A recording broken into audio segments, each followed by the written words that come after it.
Did $10,000 just fall into your lap? Here's exactly what to do with it. Look, most people would blow this money on something they'll forget about in 6 months, maybe a vacation, maybe some tech gadget. But you're here, which means you actually want to build wealth. So here's the deal. I'm about to walk you through the exact investment strategy I use if I had $10,000 to invest right now. No fluff, no complicated jargon, just a clear, actionable plan that you can execute seamlessly. By the end of this video, you'll know exactly where to put your money, how to split it up, and why this strategy actually works. You won't be guessing, you won't be gambling. You'll have a legitimate investment portfolio that's built to grow. I'm Peter, and I love talking about personal finance and wealth building. Let's get into it. 1. Build the right asset mix. First thing you need to understand, investing isn't about throwing all your money at whatever's trending on social media. It's about balance. And there's actually a simple formula for this. Take your age, subtract 10, then round to the nearest number ending in 5 or 0. That percentage goes to bonds.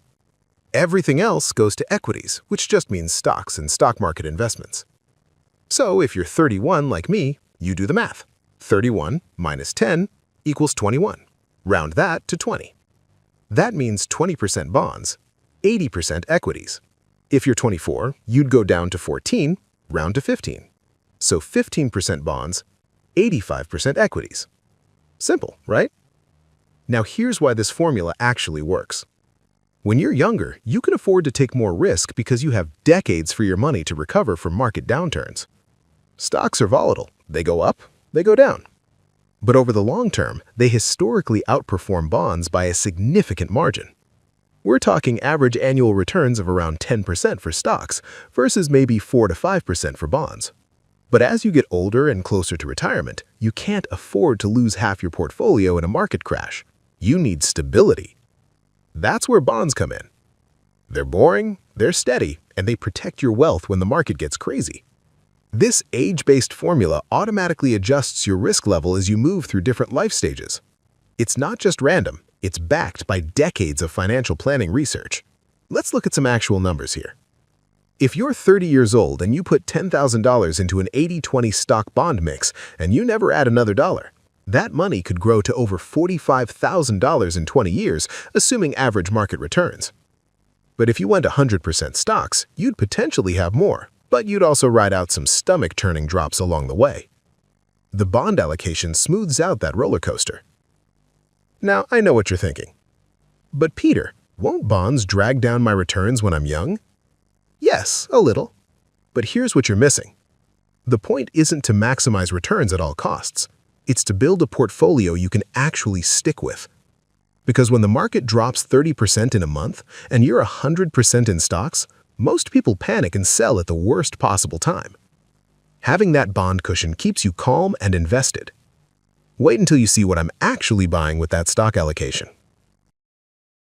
2. Invest in index funds, not single stocks. Here's where most people mess this up. They think investing means picking the next Apple or Tesla.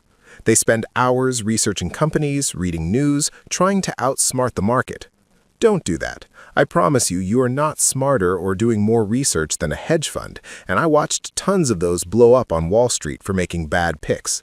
Seriously, I saw brilliant people with Ivy League degrees, advanced algorithms, and teams of analysts still get it wrong.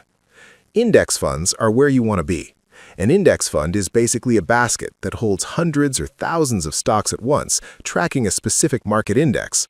When you buy one share of an index fund, you're instantly diversified across an entire market. No single company can tank your portfolio. The reason index funds work so well is simple. They remove human emotion and error from the equation. You're not trying to time the market. You're not betting on individual companies. You're just buying a slice of the entire economy and letting it grow. And here's the kicker. About 90% of professional fund managers fail to beat the S&P 500 index over a 15-year period. These are full-time professionals, and they can't consistently beat a simple index fund. Plus, index funds have incredibly low fees. We're talking 0.03% to 0.20% annually versus 1% or more for actively managed funds. That difference might seem small, but over decades, it costs you tens of thousands of dollars. A $10,000 investment growing at 10% annually for 30 years with a 0.04% fee gives you about $174,000. That same investment with a 1% fee, only $149,000. You just lost $25,000 to fees. For actual index funds, I'd get some exposure to the U.S. market through something like VOO, which tracks the S&P 500. That's 500 of the largest U.S. companies. Or VTI, which is even broader, covering the entire U.S. stock market, including small and mid-cap companies. Both are solid choices with rock-bottom fees. But here's the thing. The U.S. isn't the only place to invest. You want international exposure too. Something like VXUS gives you access to thousands of companies outside the United States. This protects you if the U.S. market underperforms or if other economies start growing faster. Some people worry that international stocks have underperformed U.S. stocks recently, and yeah, that's true, but markets are cyclical. There have been decades where international stocks crushed U.S. returns. By having both, you're not making a bet on which will do better, you're ensuring you capture growth wherever it happens. Here's where it gets interesting. Now that you've got your core U.S. and international exposure, you can add some targeted sector investments. I'd probably pick a few sectors that I see potential in outside of tech, maybe healthcare and energy. Why outside of tech, you ask? Because over 40% of the S&P 500 is already tech. When you buy VOO or VTI, you're already heavily invested in Apple, Microsoft, Google, Amazon, Meta, Nvidia, all the big tech names. You don't need more tech exposure on top of that. Sector funds let you tilt your portfolio toward industries you believe have strong long-term potential. Healthcare, for example, benefits from an aging population and constant medical innovation.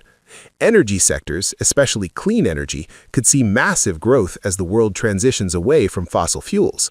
These are long-term trends, not short-term gambles. The reason this works is diversification beyond just geography. Different sectors perform well in different economic conditions.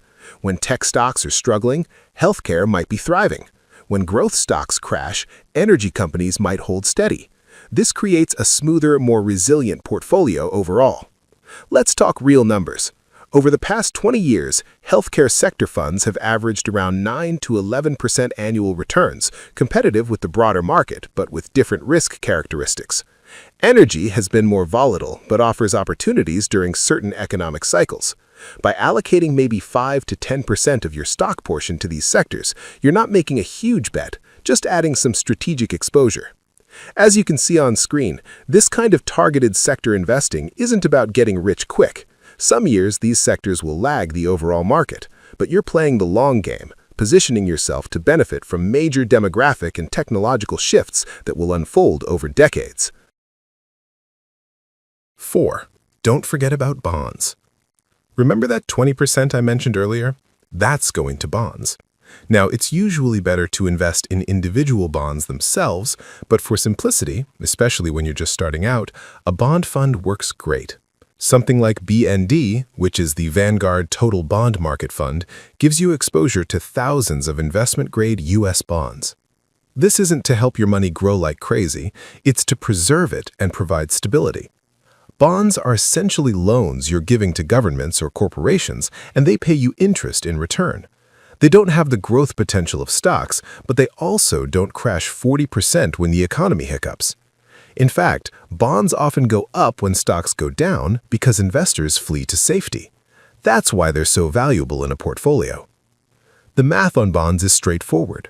If bonds average 4 to 5% annual returns, that 20% of your portfolio in bonds generates steady, predictable income. It won't make you rich, but it keeps a portion of your wealth safe. And during market crashes, while your stock holdings might drop 30%, your bonds might only drop 5% or even increase. That overall cushion keeps your total portfolio from tanking. Over a 30-year period, a portfolio with 20% bonds will have lower overall returns than 100% stocks, sure, but it will also have significantly lower volatility. You'll sleep better at night, and more importantly, you'll be far less likely to panic sell during downturns. Behavioral finance research shows that investors who stay invested earn dramatically higher returns than those who try to time the market. Some people wonder if bonds are even worth it when interest rates are low. Fair question, but bonds serve multiple purposes. Yes, they provide returns, but they also reduce portfolio volatility and provide dry powder to rebalance into stocks when markets crash. That rebalancing benefit alone can add significant value over time. Here's what this all looks like put together. If you did all those things I just walked through, you'd have a decently well-rounded portfolio in about 20 minutes. Seriously. Open a brokerage account, buy 4 or 5 funds, and you're done. No day trading, no stock picking, no stress. Your $10,000 would be split something like this. About $1,600 goes to BND for bonds. Then from that remaining $8,400 in stocks, maybe $5,000 goes to VOO or VTI for broad U.S. exposure. Another $2,500 goes to VXUS for international. And the last $900 gets split between a healthcare sector fund and an energy sector fund. That's it. You're diversified across thousands of companies, multiple countries, different sectors, and you've got bond stability built in. You're not gambling. You're not guessing. You're building wealth the same way institutional investors do, just on a smaller scale. And look, I get it. This might seem too simple. You might be thinking there's got to be some secret strategy, some complex technique that the wealthy use. But here's the truth. The best investment strategies are simple. Complexity doesn't equal better returns. It usually just equals higher fees and more opportunities to make mistakes. The real secret isn't finding the perfect stock or timing the market perfectly. It's getting started, staying consistent, and letting time do the heavy lifting. That's how wealth actually gets built. So, there you have it. That's exactly how I'd invest $10,000 if it landed in my lap tomorrow. Asset allocation based on age, index funds for the core holdings, some sector tilts for strategic exposure, and bonds for stability. Simple, effective, and proven over decades of market history. If you found this helpful, you know what to do. And if you want more content like this, breaking down complex financial concepts into actionable steps, stick around. I've got plenty more where this came from. Now go build that wealth.